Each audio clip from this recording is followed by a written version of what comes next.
Salut, bonjour, bonsoir. Aqui é o Cineclube Passa Mal, galera. Gabaritado no amadorismo. Agradecer a presença do Lucas, dizer que meu nome é Davi, dizer a todo mundo que nos acompanha nossas redes sociais, no Instagram, YouTube, inscreva-se no canal, ative o sininho, curta, comente, compartilhe, acompanhe nossos podcasts, Spotify, Amazon Music, Google Podcast. Dizer que o vídeo a ser analisado contém spoilers, então se você não gosta de spoilers, evite. Se você não liga ou se já assistiu o filme, fica à vontade para nos acompanhar. E dizer que o filme a ser analisado é um filme francês, né? Que concorreu a cinco Oscars, não foi? Entre eles, melhor filme, melhor diretora por Justine Triet, melhor atriz para Sandra Hüller, melhor edição e melhor roteiro original. Este último sendo que foi ganho, né? E exatamente. Estamos falando do filme Anatomia de uma Queda, ou do original Anatomy d'une Chute. E, Lucas, qual é a sinopse de Anatomia de uma Queda? Boa noite, Davizinho. Cara, Anatomia de uma Queda é um suspense dramático, dirigido pela Justine Triet, né, como você já falou, que conta a história de um homem que ele é encontrado morto na neve ao lado de fora de um chalé isolado, onde morava com a esposa Sandra, uma escritora alemã, né, e o seu filho de 11 anos com deficiência visual. A investigação conclui se tratar de uma morte suspeita e é impossível saber de certo se ele tirou a própria vida, se ele caiu por acidente ou se ele foi assassinado. A viúva, portanto, Sandra, né, alemã, escritora alemã, ela é indiciada e tem o seu próprio filho trazido para o meio desse conflito. Entre o julgamento e a vida familiar, as dúvidas pesam na relação entre mãe e filho, pois o menino é a única testemunha do ocorrido.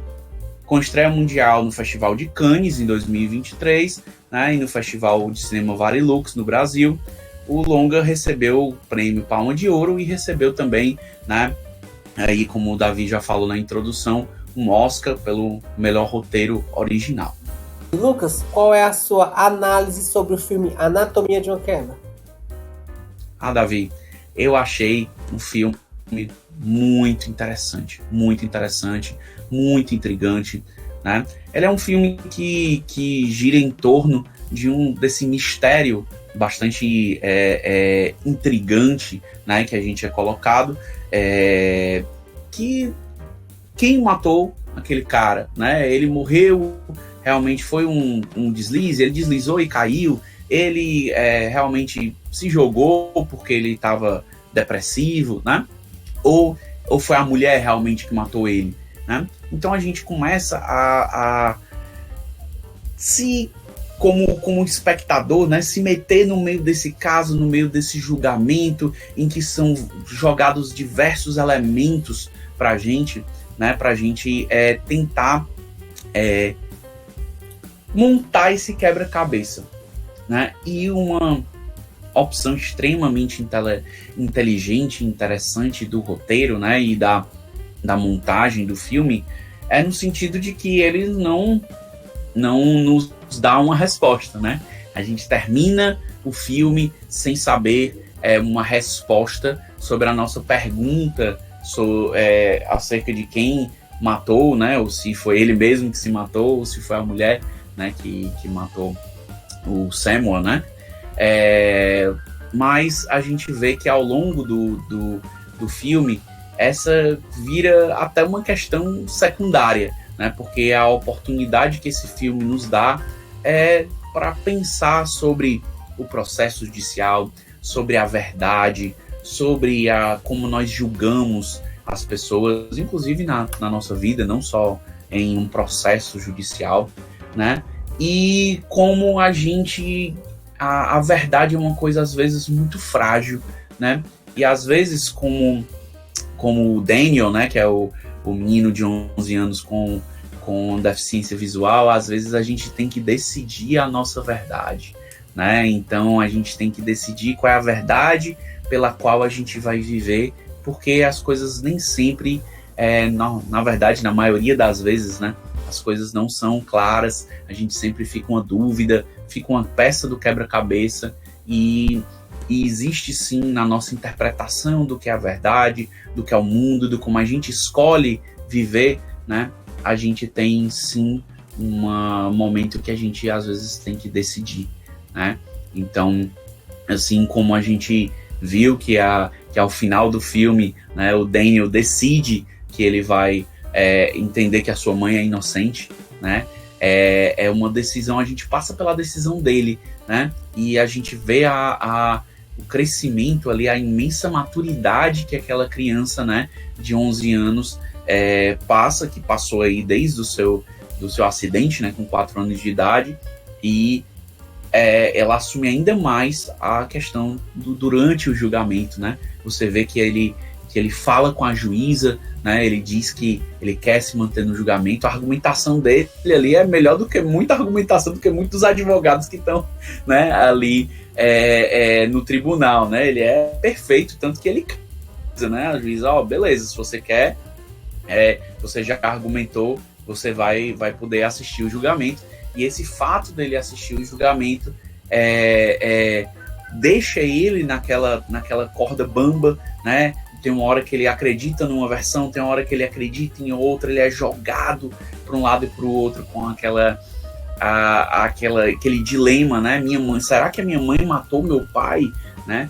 E descobrir ali, ser desvelado para ele a intimidade daquele casal, né? Que estava realmente em um conflito terrível, né? Mas um conflito que se vai se atrás da intimidade das pessoas, é um conflito de vários casais, de várias pessoas, né?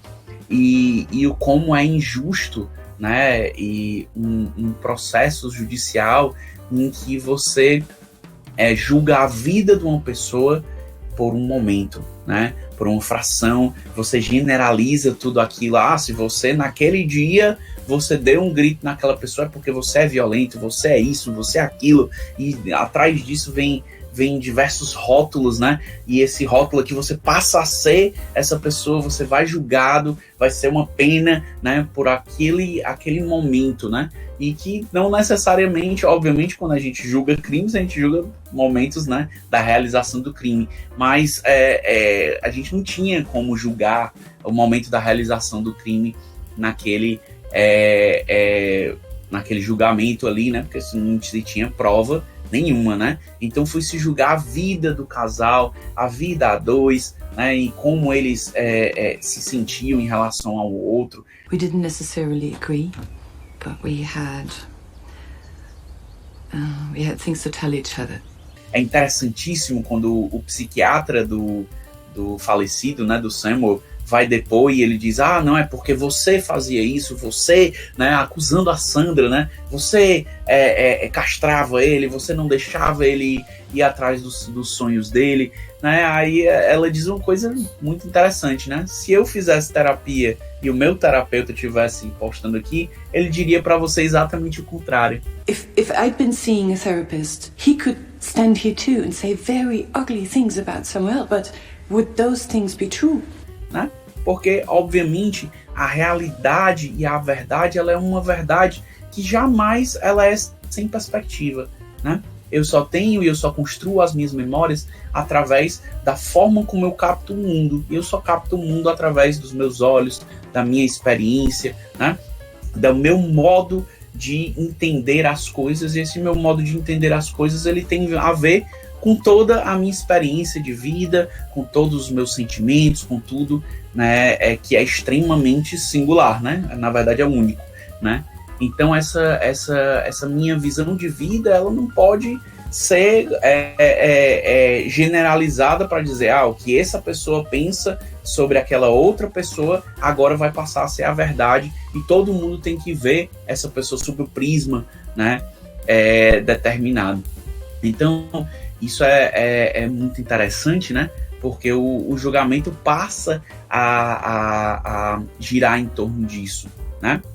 É muito interessante esclarecer, eu acho, Davi, que o filme, obviamente, ele explora uma questão ali que talvez não seja ou não se associe muito real a como um processo, né, penal realmente ocorre, né? Porque você realmente tem que julgar num processo penal os fatos, né? Você está diante de um fato ali da morte daquela pessoa e você vai julgar ali motivação, a pessoa teve meios, teve motivos, tem materialidade daquele crime, né? Tem porque a gente acreditar que essa pessoa aqui é a autora desse crime, né? Se é que houve nesse caso aí crime, né? Então, são elementos e questões que são um pouco mais objetivas, né? E a gente vê que o filme se passa muito nessa questão da subjetividade, de julgamento da pessoa, e se a Sandra é uma pessoa boa, se é uma pessoa ruim, e se tinha um relacionamento bom ou não tinha um relacionamento bom com o seu marido falecido, né? Então, a gente vê que em alguns pontos ele extrapola um pouco nisso. Ah, Lucas, então quer dizer que no processo judicial e principalmente no tribunal do júri, né, você não tem esse teatro? Claro que você tem, né, mas esse teatro é bem mais limitado e quando o juiz está vendo, né, e como ele conduz o processo, por mais no tribunal do júri, o juiz ele não julga diretamente, quem julga são os pares, né, os seus pares, que são os jurados, né, mas o juiz é responsável pela condução regular do processo, né? Então, quando começasse aquela caça às bruxas completa, o juiz ia limitar muito mais, né? E aquela juíza ali, na verdade, ela ia com o membro do Ministério Público, né? Com a acusação ali, e o cara da acusação chega a fazer coisas extremamente bizarras, né? De ler o livro e dizer, não, porque tem um autor aqui, tem uma parte no livro que fala, né? Sobre isso, então você deve ser um assassino. Aí o advogado de defesa tem uma tirada muito interessante, né? Então, o Stephen King deve ser o maior serial killer de todos os tempos. Je remarque que vous avez vous-même relevé ce passage. Comment ne pas rapprocher ça? Si vous voulez, je peux vous lire tout Stephen King pour vous prouver que c'est un serial killer. Né? Porque realmente ali não tem muito sentido. Então, tecnicamente, para mim, né, como jurista, né, o julgamento ele acaba quando você tem aqueles dois analistas, spatter analyst, né, que é o analista das coisas de sangue, né, do padrão de como as gotas e espalhamento de sangue se deu pela cena do crime, né? A forma como que o especialista da promotoria, né, ele leva a crer ali, não, bateu aqui e caiu 3 gotas ali. É extremamente simplória, né? Ele não explora nada, não explora, não teria que ser esse ângulo, e porque e a neve foi um fator, não foi um fator, né? Quando chega a segunda analista, aquela analista, ela mata de pau, né? Da defesa, assim, ela bate tudo, né? Dizendo ali, olha, para que aqueles 3 pingos fossem de uma batida lá em cima, a pessoa deveria, com uma pessoa de 1,80 m, ela deveria estar totalmente arqueada, com a cabeça para trás, já quase caindo, e a outra pessoa teria que se curvar em cima dela e bater, né, com aquele instrumento extremamente pesado e contundente, né? Então seria praticamente impossível, né? Aí ele diz, mas é impossível? Mas impossível, meu amigo, podia cair um raio também, nada é impossível, mas não se trata num processo judicial do impossível, mas assim do improvável, né? Até porque a carga de prova é da acusação, né? Todo mundo é inocente até que se prove o contrário, né? Então, todo ônus da prova, né? Exatamente. A ideia é que a inocência está com você. A carga probatória, o ônus da prova, né? Quem tem que mostrar que você é culpado é a acusação. E ele tem que fazer isso, pelo menos, além de uma dúvida razoável, né? Que no direito norte-americano chama o beyond reasonable doubt, né? Ou seja, você tem que mostrar aqui como é que você acredita que aconteceu e ainda não deve restar uma dúvida razoável de que foi assim, né? Então, ali na verdade estava o contrário, né? A inocência dela estava provada, né, diretamente, só uma dúvida não razoável deveria, né, dizer que ocorreu daquela forma, né? E outro ponto interessantíssimo, né? Ela mostra que aquela batida da cabeça dele naquela parte de baixo, né, naquela cabaninha que tem embaixo do chalé, ela seria possível e que em 2 horas aqueles sinais, né, de sangue teriam sido completamente cobertos pela neve, né? Então ela mostra, olha, é uma probabilidade sim, é uma possibilidade sim, né? Então é muito interessante porque, assim, para fins, né, de um processo judicial, aquilo ali ela mata, né? É uma prova extremamente técnica, né? E que a acusação não conseguiu refutar, né? Isso quer dizer que ela não matou ele? Meu amigo, jamais saberemos, né? Jamais saberemos. Essa é a questão. Quando a gente tenta chegar na verdade, a gente tenta, né, tangenciar as questões, ir por cima e por baixo, mas a gente não tem essa omnisciência divina, né? E tudo que a gente tem enquanto seres humanos é essa tentativa, né, de chegar, de se aproximar desses indícios para tentar chegar na verdade, né? Então, eu acho que isso é o interessante do filme, né? Fazer essa questão sobre como realmente a gente pode pegar pequenos pedaços e tentar generalizar aqueles pedaços, né? E os atos, né, das pessoas em um dia de fúria, né? Um dia de muita discordância. Isso ocorre, isso é normal entre casais, né? Casais brigam, isso é normal, né? E ninguém sabe que aquela briga vai ser gravada e que aquela gravação vai ser usada em um contexto específico para a morte de outra pessoa, né? E isso é bem interessante. Outra coisa que eu achei, assim, interessantíssimo, Davi, é a personagem da Sandra, né? A Sandra, ela é uma mulher alemã, né? Que por si só ela já tem diferenças culturais grandes ali para com aquelas outras pessoas que são francesas, diferenças linguísticas, né, da forma dela se expressar, ela entender o que está sendo perguntado a ela e ela responder o que está sendo perguntado a ela em outra língua, né? Isso faz muitas vezes muita diferença, né? Principalmente quando a gente está lidando com detalhes tão ínfimos ali que estavam sendo buscados, né? E naquela caça que foi feita ali pela promotoria, né? Então, e ela, ao mesmo tempo, ela deixa um enigma muito grande para nós espectadores, né? Porque ela é uma mulher muito, muito fria ali, muito centrada, então ela não está destruída com a morte do marido, também porque cada pessoa passa pelo luto de uma forma diferente. 2, ela estava lutando ali pela liberdade dela, né?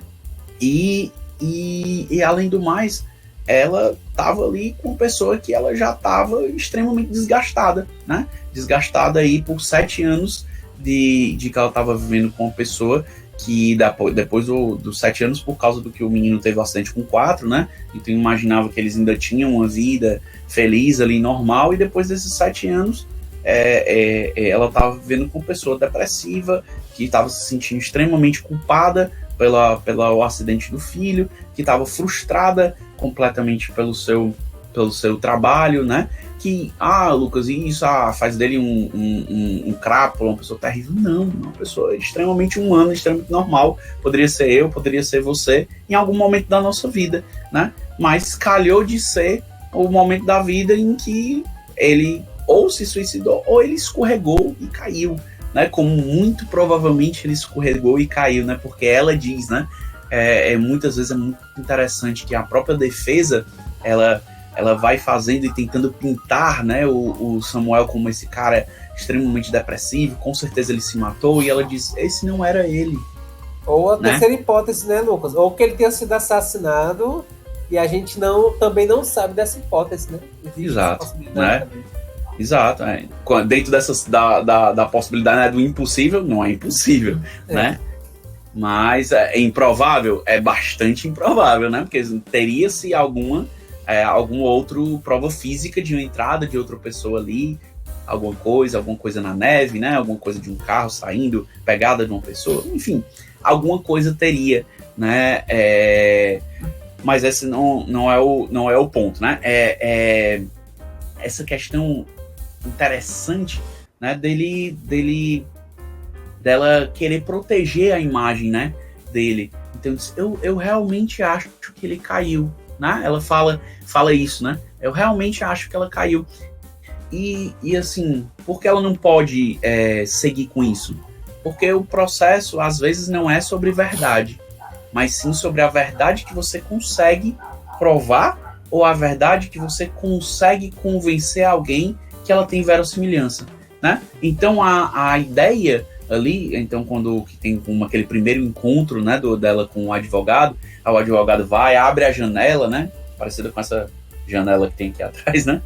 Ela abre aquela janela e ele diz, olha, eu não acredito que um cara de 1,80 m aqui, que não estava alcoolizado, que não tinha nada de problema neurológico, assim, provado, iria cair aqui do nada, né?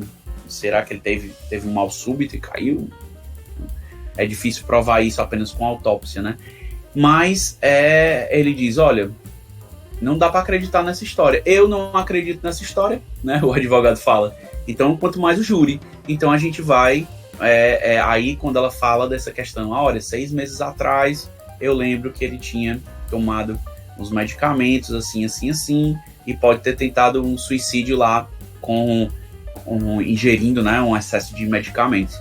Aí ele diz, olha, aí a nossa linha de defesa vai ser essa, né? Vai ser o suicídio. E eles têm que acabar aí denegrindo a imagem do Samuel, né? E isso, fazendo isso na frente do filho dele, né? Para essa história seguir, né? E para se tentar convencer o júri dessa forma, né?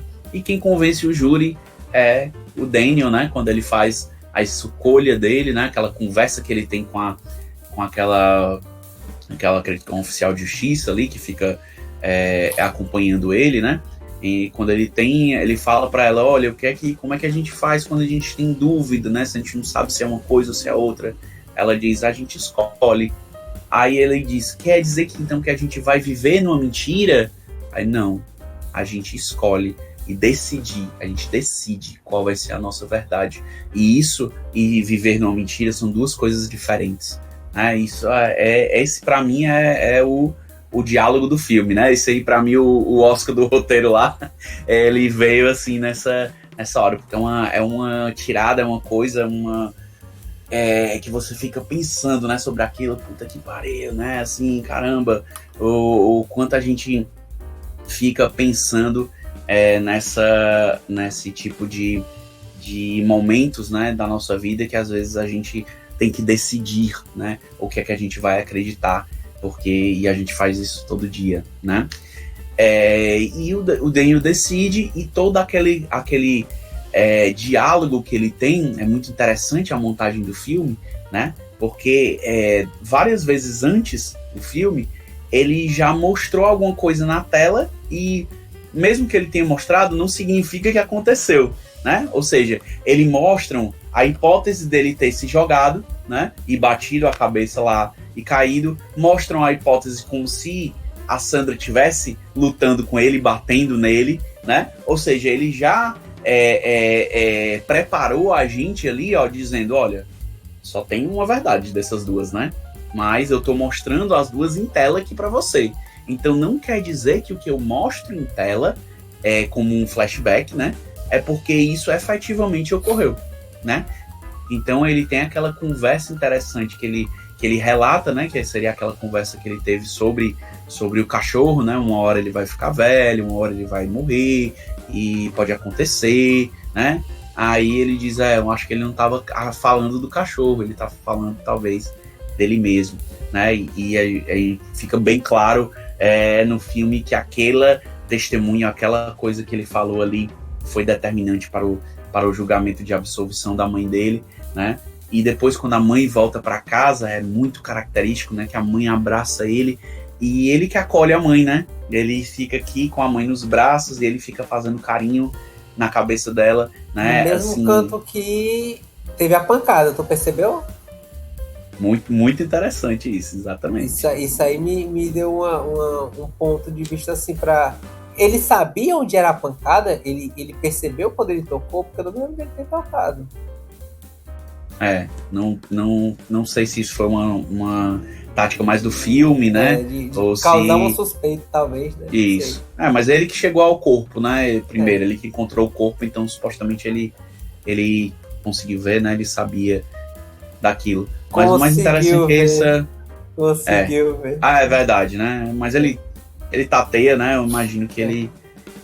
entendeu? E parece que, pelo que eu entendi, ele não é cego total, né? Próximo a algumas coisas ele consegue ver, né? Até que ele tem um momento no filme que ele toca piano, até tem uma partiturazinha na frente dele, né? Aí ele aumenta, assim, no tablet, aí ele consegue ver um pouquinho, né? Eu acho que ele não é 100% a cegueira dele, né? Mas o que eu achei mais interessante é essa questão dele acolher a mãe, né? Ele tá nessa posição madura, né? De vem aqui, eu vou te dar um abraço, eu tô te protegendo, né? Ou seja, eu te protegi com essa escolha, eu decidi por você, eu escolhi você a mais do que essa outra verdade e essa possibilidade aí de dizer, não, foi você que matou meu pai, vai lá e eu vou ficar sem mãe aqui, né? Ele decidiu acerca disso e ele mostra essa decisão ali, mas que ele vai viver talvez com essa pulga atrás da orelha, essa dúvida pelo resto da vida dele, né? Isso é uma decisão absurda para qualquer pessoa, e imagina para uma criança de 11 anos de idade, né? Já com as dificuldades que ele tem. Isso, assim, é um primor, né? É um grande filme que faz a gente pensar sobre essas coisas e ter essa fineza, né, de detalhes sobre a vida e sobre as nossas escolhas, sobre nossa condição, né, como seres humanos. Eu acho esse filme realmente sensacional. Bacana. E Lucas, qual é a nota que você dá pro filme em 3 palavras?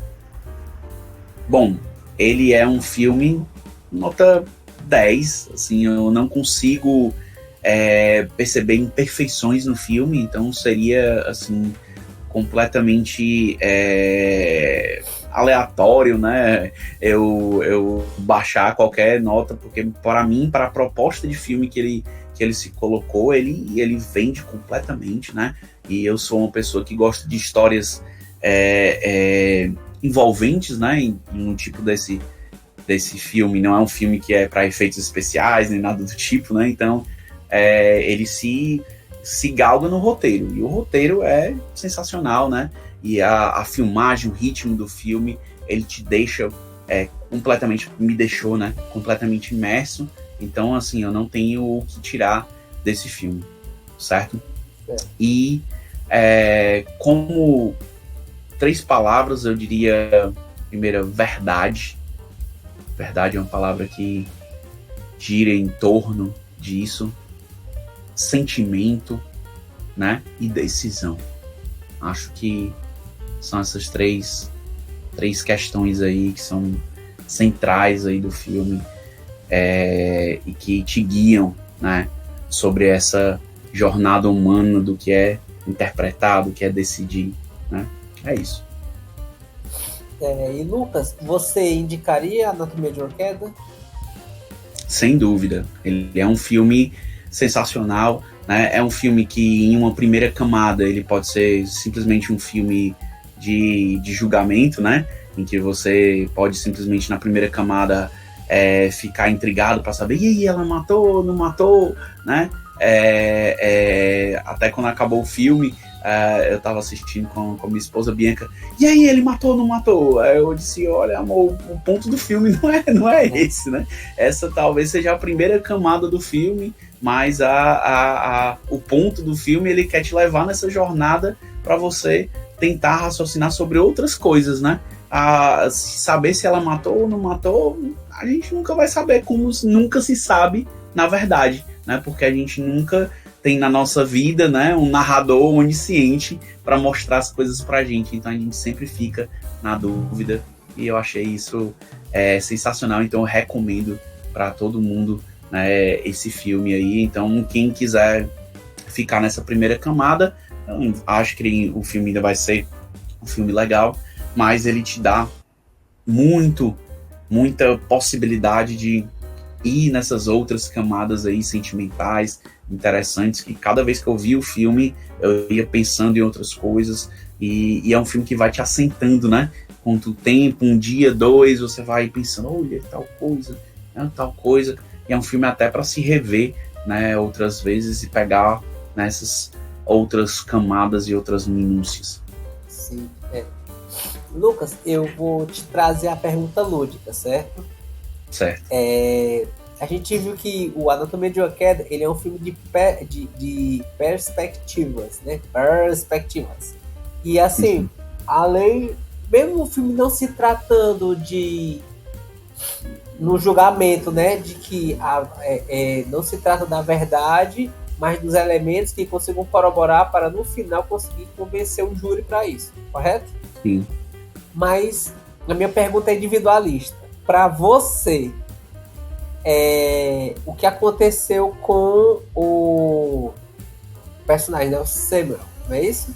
Uhum. Afinal, ele findou a própria vida, ele foi assassinado, ele caiu, foi um acidente. O que é que você acha que aconteceu? Cara, eu acho, como a Sandra acha, né, que provavelmente ele caiu. Por quê? Porque eu não achei que o filme consiga convencer a gente de que a Sandra é uma pessoa capaz de fazer isso, né? Nenhum momento o filme coloca ela em um momento de extrema fúria, né? Ela teve, na verdade, a fúria naquele dia anterior, né, em que tem aquela gravação e a gente vê depois ela naquela situação ali no meio da casa, recebendo aquela outra pessoa, então ela já estava calma, né? Já tinha meio que passado o pior daquele momento, né? Então eu acho que em nenhum momento é vendido pra gente o personagem da Sandra como sendo uma pessoa realmente agressiva o suficiente para matá-lo e matá-lo dessa forma, né? Dessa forma bastante brutal, né? Que exigiria que fosse para que o corpo estivesse daquela forma, tivesse caído, né, lá de cima daquela forma, né? Então eu acredito realmente que ele caiu. Eu não acredito também que ele era depressivo e ia se matar daquele jeito. Por quê? Porque ele se importava muito com o filho, né? Visivelmente ele se importava muito com o filho. Eu acho que se ele fosse se matar, e quem tentou se matar antes usando medicamento, né, outras formas, aquela forma inclusive é uma forma bem inefetiva, né? Você pode pular ali, você pode morrer, ou você pode só ficar paraplégico, tetraplégico, né, ali daquela queda. Então é uma forma bem inefetiva, né? Acho que ele usaria de outras formas mais efetivas e longe do filho dele, né, se ele fosse realmente se matar.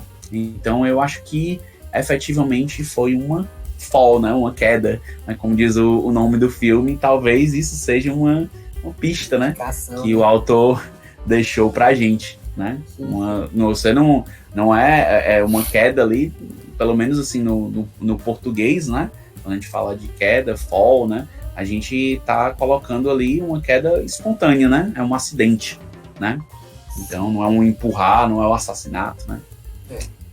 Mas e aí, Davi? Eu quero saber qual a tua análise sobre a Anatomia de uma Queda. O que é que você achou? Sobre a Anatomia de uma Queda, né? Filme francês 2023, né? Filme de thriller / crime, né? 2 horas e 32 minutos de um filme francês que em seus bastidores causou rusgas na academia francesa. Quais são as rusgas que foram feitas, né? E aí você talvez possa já ter uma inclinação ou não de quais eram os pensamentos a respeito da idealização do filme, certo? A primeira rusga que tinha era linguística. É um filme francês cuja protagonista falava inglês. Isso já causou uma certa rusga para algumas das pessoas. O segundo ponto foi a abordagem a respeito da questão jurídica que era mostrado, né? E um desses pontos, inclusive na premiação, quando foi, se não me engano, ele ganhou a Palma de Ouro de Cannes, né?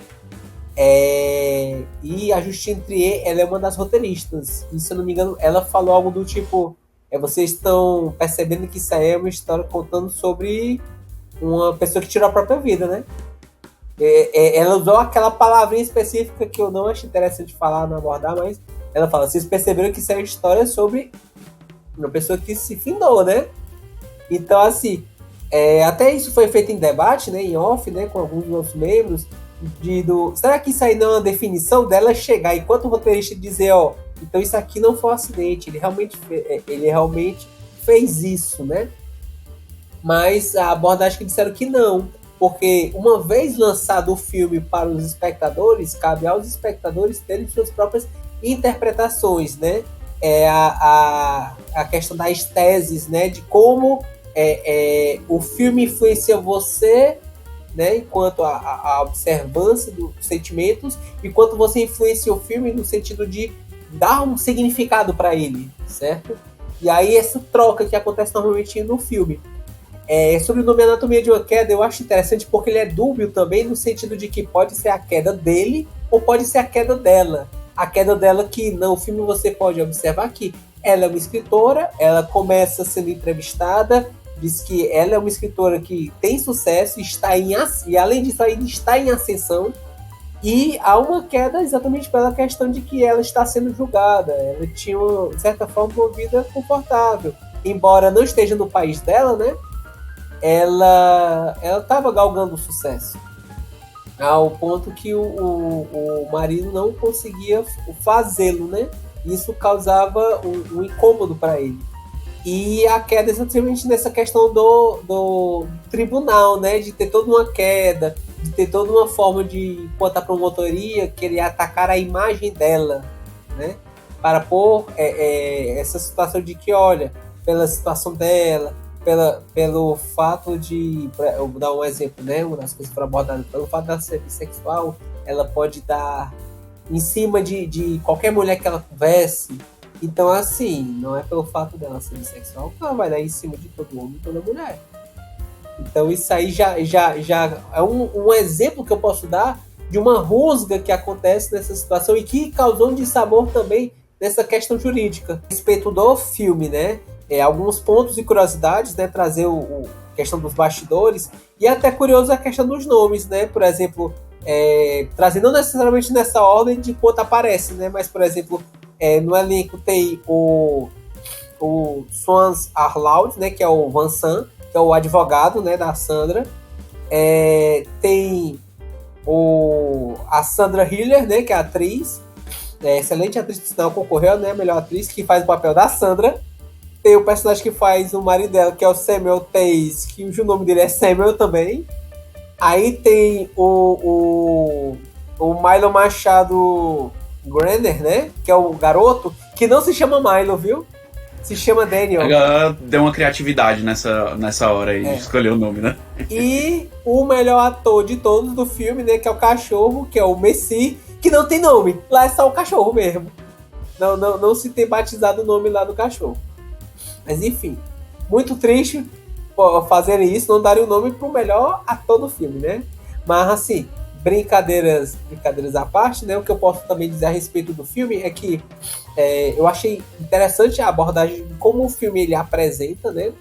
Enquanto perspectivas também, de dizer que há pelo menos 3 julgamentos no filme após o falecimento, né, do Samuel. E quais são esses pelo menos, né? Pode ter mais, pelo menos 3 julgamentos. Vai ter o julgamento enquanto tribunal, vai ter o julgamento enquanto o filho, né?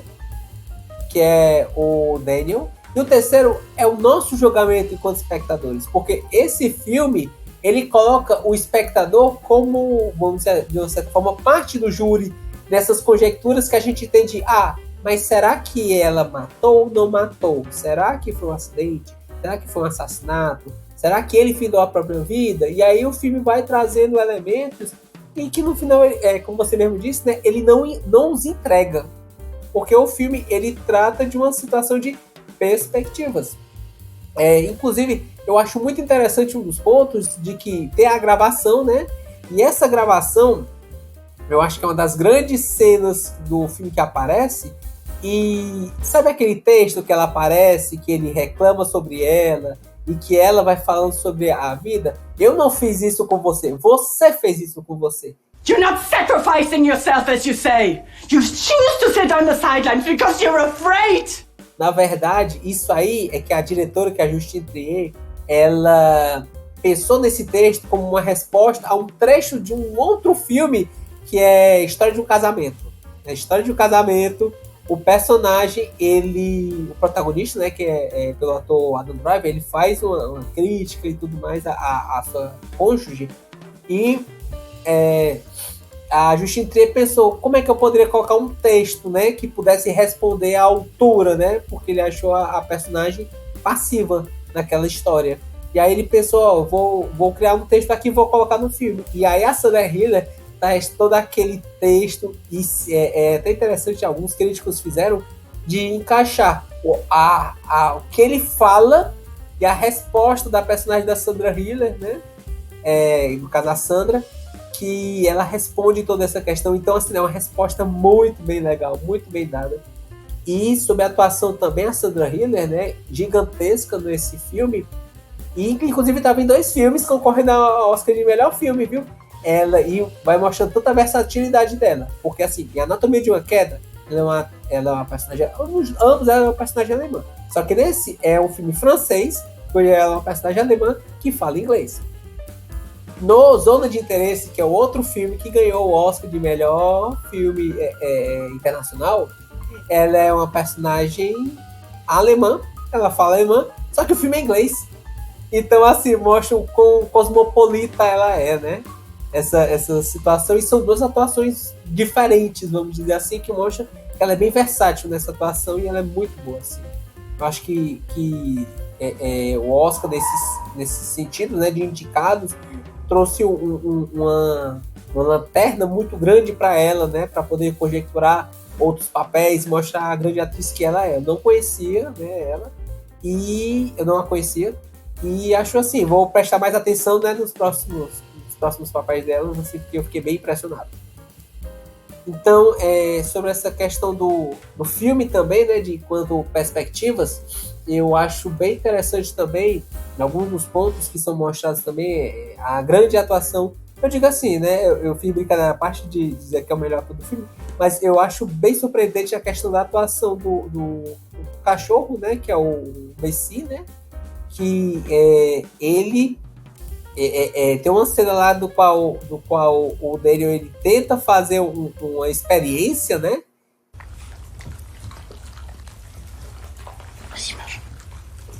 Sobre uma situação de um remédio, e acaba fazendo no cachorro.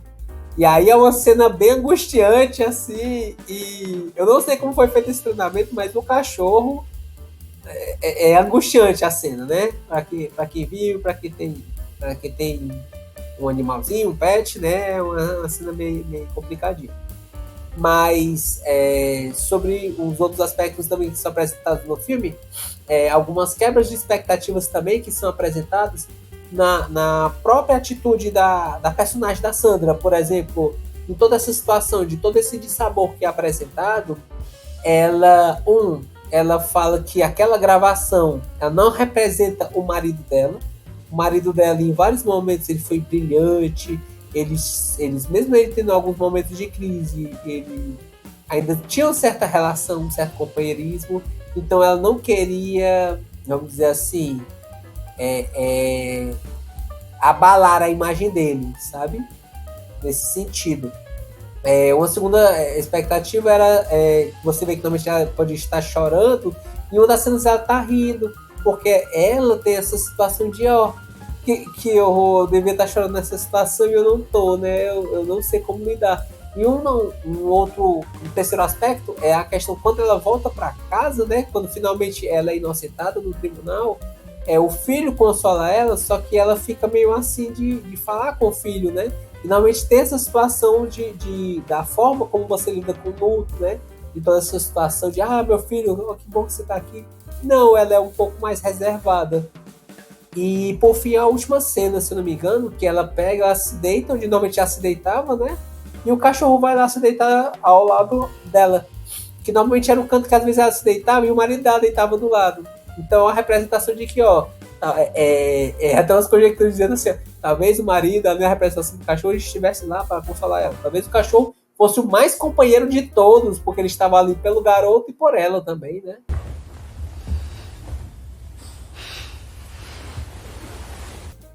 Isso é bem interessante, mas também é de uma escolha da própria atriz. Porque a Sandra Hüller, ela falou que quanto à interpretação, ela queria dar um ar de mistério para a personagem. Ou seja, que você pudesse olhar e pensar, ela pode ser inocente, mas ela pode ser perigosa também. Ela talvez possa fazer isso.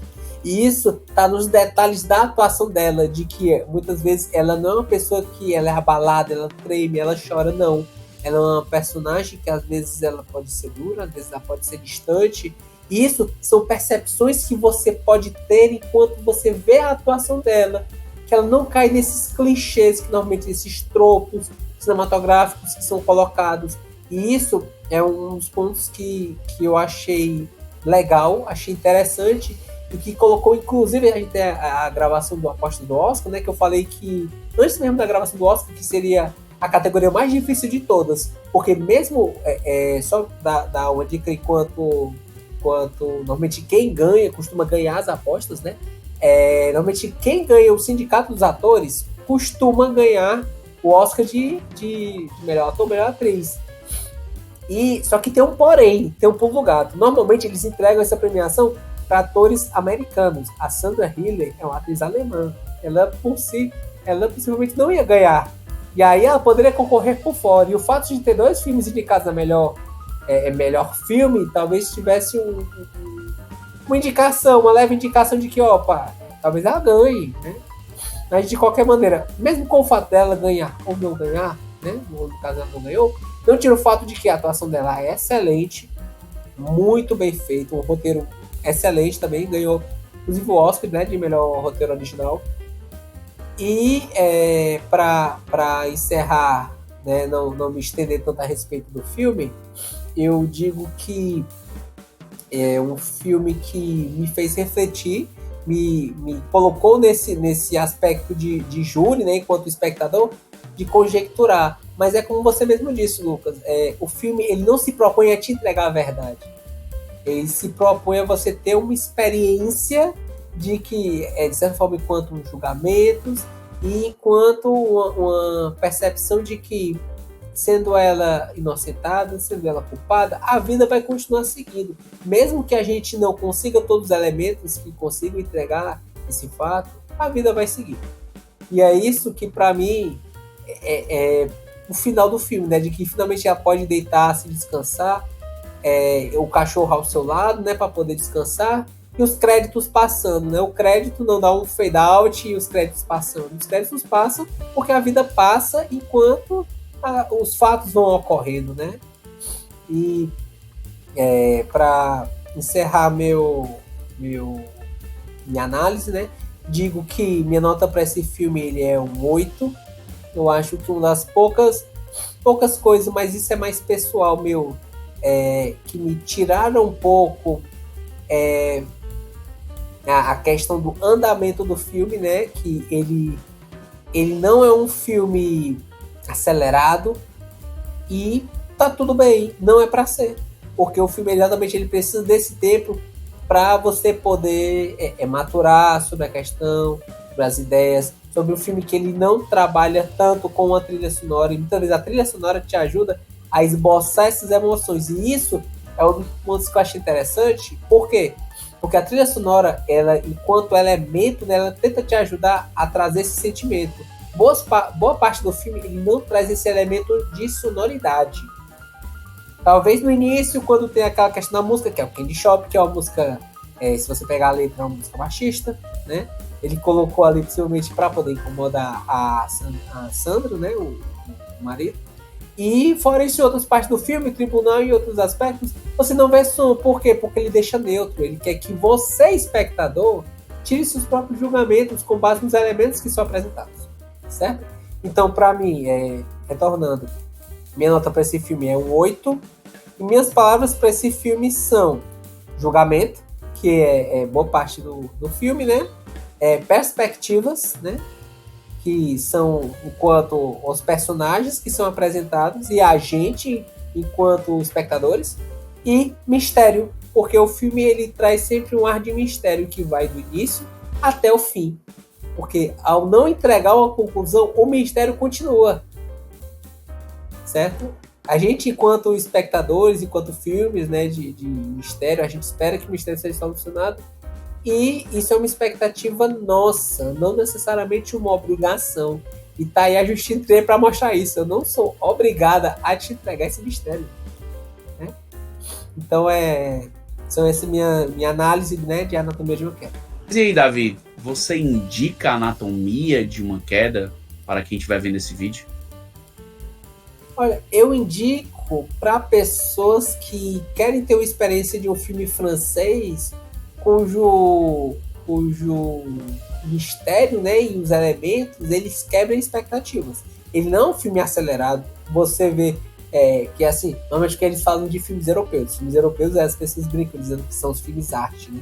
São os filmes, muitas vezes são lentos, filmes que eles esmeram pelo seu roteiro em si, não pela aceleração. Diz que os filmes americanos são aquele filme de ritmo, tudo ritmo acelerado, né? O hiperestímulo que é feito no cinema para manter você sempre em alerta, né? E pegou o conteúdo, o espectador não pode perder esse foco, e esse filme não é isso.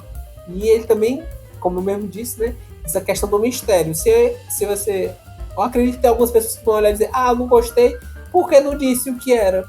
E aí, para essas pessoas, talvez não seja o tipo de filme para elas, né? Talvez. Mas, assim, pelo menos para as pessoas que querem ter uma experiência de um filme de... boa parte, né? Um filme de tribunal, que ele quebre as expectativas, eu acho que a Anatomia de uma Queda, ele é bom, e principalmente para as pessoas que gostam de um roteiro muito bem produzido. E isso é algo que a Anatomia de uma Queda é excelente, até pela atuação do cachorrinho do Milo, né? Do cachorrinho que é o Messi, e a da Sandra Hüller, né? Que tá excelente nessa atuação. O menino que faz o Daniel também é sensacional, né? Um ator mirim, eu também gostei bastante dele. Sim. Mas, Davi, deixa eu te perguntar, a nossa pergunta lúdica do dia. E você acha o que do filme, do final? Você acha que ele se jogou lá de cima? Você acha que ele caiu acidentalmente? Ou você acha que a Sandra, que realmente matou ele, assassinou ele? Ou você acha que foi uma terceira pessoa ali que entrou na casa sem ninguém ver, sem deixar nenhuma pista, né? E matou ele? E aí? Qual a tua opinião? Lucas, eu vou dizer para você o que aconteceu da morte, né? A morte, ela foi dita em um CD. Sabe o que aconteceu? O cara foi assassinado pelo trapezista. Aí, que trapezista? O trapezista é esse aqui, ó. Dream Theater, ó. A Dramatic Tourney of Events, né? A Dramatic Tourney de Eventos. É o trapezista que ele tá nas nuvens. E aí, possivelmente, deve ter acontecido alguma coisa. Deve ter caído alguma coisa. O cara devia estar na janela, batendo na cabeça dele. Ele caiu, se bateu e se machucou. E aí, por que não teve? Porque o cara tava nas nuvens. Ninguém viu, né? Ele teve... está lá, é só escutar o CD do Dream Theater. Está ali o elemento. E o outro elemento que ninguém fala. Quando o cara ele morreu, e vai chegar o garoto, vai chegar a mãe, onde é que é a filmagem? É de cima. Aí o que aconteceu? É porque é o trapezista que tá filmando. É o crime perfeito. Ele tá ali embaixo e tá olhando assim, ó. Tipo, ninguém olhou pra cima, ó. Ninguém me viu, ó. Ninguém me viu, ó. Você tá só no celular ali, ó. O crime perfeito. Essa seria a versão zoeira de como seria a análise, né? Na versão séria, eu acho que ele enfinou a própria vida pela questão lá dos elementos, mas isso, claro, é só a minha opinião, né? Isso aí na base da minha perspectiva que eu tive perante o filme.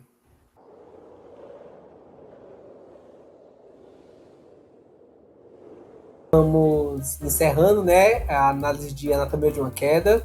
Dizer que a nível de curiosidade, a nota final do filme ficou nota 9. Agradecer. Ótima nota. Sim, merecidíssimo. Agradecer, dizer que meu nome é Davi, né? Agradecer novamente a presença do Lucas, né, para essa análise. reforça a todo mundo que nos acompanha nossas redes sociais, no Instagram, YouTube, inscreva-se no canal, ative o sininho, curta, compartilhe, comente, acompanhe nossos podcasts, Spotify, Amazon Music, Google Podcast. E, Lucas, para quem teve a pachorra de assistir essa análise até o final, tem que escrever o que nos comentários? Escreve o que você achou, né, do filme, escreve se você acha o que é que aconteceu no final, né, qual é a resolução do mistério para você, ou você acha que essa resolução do mistério nem importa, e o que importa é esses outros elementos que a gente falou aqui. O trapezista, gente, o trapezista. Só olhar o CD do Dream Theater. Valeu, pessoal. Valeu aí, muito obrigado a todo mundo que nos acompanha aí. Valeu!